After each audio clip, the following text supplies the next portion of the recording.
Praise the lord. మనం గమనిస్తే కనుక యేసుక్రీస్తు వారి యొక్క పుట్టుక గురించి అనేక విషయాలు మనకు వినిపిస్తూనే ఉంటాయి. అయితే కనుక వాటన్నిటిలో ప్రాముఖ్యంగా మనం నేర్చుకోవాల్సింది ఏమిటంటే కనుక యేసుక్రీస్తు వారు ఆశ్చర్యకరుడే ఉన్నాడు. యేసుక్రీస్తుకి అనేక పేర్లు ఉన్నాయి. అయితే కనుక అన్నిటిలో ఉన్నటువంటి ఒక పేరు గమనిస్తే కనుక ఆయనకు ఆశ్చర్యకరుడు అని చెప్పి పేరు. ఎందుకంటే యేసుక్రీస్తు ఆశ్చర్యకరుడు మనం గమనిస్తే కనుక కొన్ని విషయాలు నేర్చుకోవడానికి ఇష్టపడతాం. అయితే కనుక ఆశ్చర్యముకు సంబంధించినటువంటి పదం పాత నిబంధన గ్రంథంలో ఇంచుమించు 80 పదాలు ఉన్నాయి. అయితే కనుక మనం గమనించవచ్చు, ఈరోజు మనము లూకా సువార్తలో యేసుక్రీస్తు ఆశ్చర్యకరుడుగా వివరించేటువంటి కొన్ని విషయాలు మనం నేర్చుకోవడానికి ఇష్టపడతాం. మొట్టమొదటిగా లూకా సువార్త 2వ అధ్యాయం 18వ వాక్యం గమనిస్తే కనుక యేసుక్రీస్తు వారి యొక్క పుట్టుక లేకపోతే జన్మము అనేది బెత్లెహేములో ఆశ్చర్యాన్ని కలిగించింది. అలాంటి గొర్రెల కాపరులకు దేవుని యొక్క దూత దిగి రావడం ఒక గొప్ప ఆశ్చర్యము. ఆ గొర్రెల కాపర్లతో మాట్లాడటము ఒక ఆశ్చర్యము. చాలామంది గొర్రెల కాపర్లను ఎవరు పట్టించుకోరు, కానీ దేవుని యొక్క దూత వారిని పట్టించుకున్నాడు. అందు మాత్రమే కాదు, కానీ వారితో మాట్లాడాడు. యేసుక్రీస్తు యొక్క పుట్టుక గురించి గొర్రెల కాపర్లకు ఆ దూత వివరించాడు. ఇదంతా చూసినటువంటి గొర్రెల కాపర్లు ఎంతగానో ఆశ్చర్యపడ్డారు. నిజమే, యేసుక్రీస్తు వారి యొక్క పుట్టుక అనేది చాలా ఆశ్చర్యం. కన్యక గర్భవతి అయి కుమారుని కనడం ఇప్పటికి కూడా అర్థం కాని జుట్టు పీక్కునే ఒక గొప్ప ప్రశ్న అనమాట. కానీ దేవుడు యొక్క పుట్టుక అది గొప్ప ఆశ్చర్యమే ఉంది. ఆయన యొక్క పుట్టుకను ఎవరు కూడా జీర్ణించుకోలేరు, ఊహించలేరు కూడా. రెండవదిగా లూకా సువార్త 4వ అధ్యాయం 22వ వాక్యం చూస్తే కనుక గలిలయలో ఆయన యొక్క పరిచర్య కూడా ఆశ్చర్యాన్ని కలిగించింది. ఆయన చేసిన పరిచర్యను చూసి ఆనాటి ప్రజలు ఈయన యోసేపు కుమారుడు కాడా అని చెప్పి ఆశ్చర్యపడ్డట్టుగా మనం చూస్తూ ఉంటాం.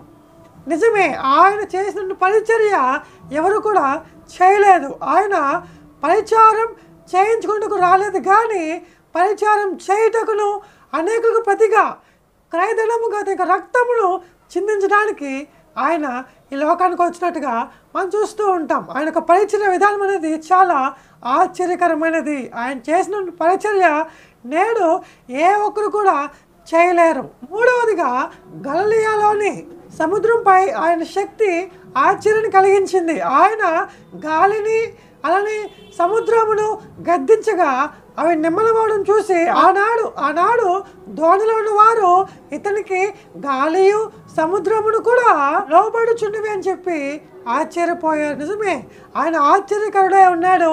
ఆయన యొక్క జీవితం ఒక ఆశ్చర్యము, ఆయన యొక్క పరిచర్య ఒక ఆశ్చర్యము, ఆయన యొక్క సముద్రంపై చేసిన యొక్క అద్భుతం ఒక ఆశ్చర్యము, ఆయన పుట్టుక కూడా ఒక ఆశ్చర్యమే ఉంది. నాలుగవదిగా లూకా సువార్త 9వ అధ్యాయం 42వ వాక్యం 11వ అధ్యాయం 14వ వాక్యం గమనిస్తే కనుక యేసుక్రీస్తు వారికి దెయ్యములపై ఉన్నటువంటి అధికారం కూడా ఒక ఆశ్చర్యం. ఆయనకు దెయ్యములు లోబడుచున్నవి. ఒక మూగ దెయ్యం పడినటువంటి ఒక వ్యక్తిని యేసుక్రీస్తు వారు దర్శించగా ఆ యొక్క దురాత్మ అతను విడిచిపోగా ఆ మూగవాడు మాట్లాడటం జరిగింది. ఈ సంఘటన చూసినట్టు అనేక మంది ఆనాడు ఆశ్చర్యపోయారు. అంత మాత్రమే కాదు, కానీ 600 దెయ్యాలు పట్టిన వాడిని చూసినప్పుడు కూడా జనులు ఆశ్చర్యపోయారు. ఎందుకంటే కనుక దేవుడికి దెయ్యములపై ఉన్నటువంటి అధికారం చూసి అనేక మందికి ఆశ్చర్యం కలిగింది. ఐదవదిగా ఆయన శ్రమలను చూస్తే కనుక ఆయన శ్రమలు కూడా ఒక ఆశ్చర్యంగా ఉండిద్ది. అటువంటి శ్రమలు ఏ నరమాత్రుడు కూడా అనుభవించలేడు. ఎందుకంటే కనుక అది చాలా కఠినమైనటువంటి విధానం. అయితే మనం గమనిస్తే కనుక యెషయా గ్రంథం 52వ అధ్యాయం 14వ వాక్యం చూస్తే కనుక ఆయన ముఖమును గుర్తించలేనందుగా కూడా అతడు శ్రమలు అనుభవించాడు. అన్ని శ్రమలు అనుభవించినా కూడా ఆయన చనిపోవాలి కాబట్టి చనిపోయాడు. ప్రవచనం నెరవేర్పు కోసం ఆయన చనిపోయాడు, కానీ బలం లేకో అలసిపోయో నీరసం వచ్చో చనిపోలేదు. ఆయనకు శ్రమలన్నీ కూడా ఒక గొప్ప ఆశ్చర్యాన్ని మనకు కలిగిస్తూ ఉంటాయి. గుడ్ ఫ్రైడే సమయంలో మనం అతని యొక్క శ్రమల గురించి అనేక విషయాలు వింటూ ఉంటాం.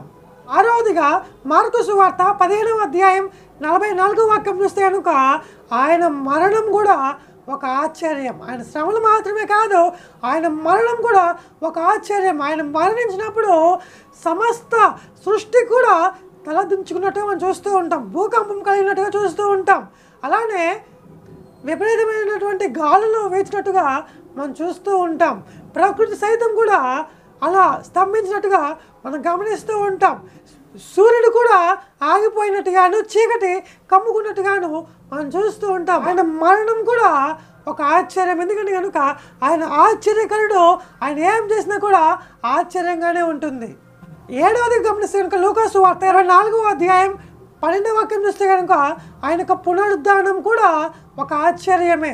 ఏ మానవుడు కూడా అలా ఇప్పటికొచ్చి తిరిగి లేవలేదు. ఆయన మాత్రమే 3వ రోజు తిరిగి లేచాడు. చెప్పాడు ముందుగానే, యోనా 3 రోజులు గర్భంలో ఉన్నట్టు, చేప కడుపులో ఉన్నట్టు నేను కూడా 3 రోజుల తర్వాత తిరిగి లెగుస్తాను అన్నాడు.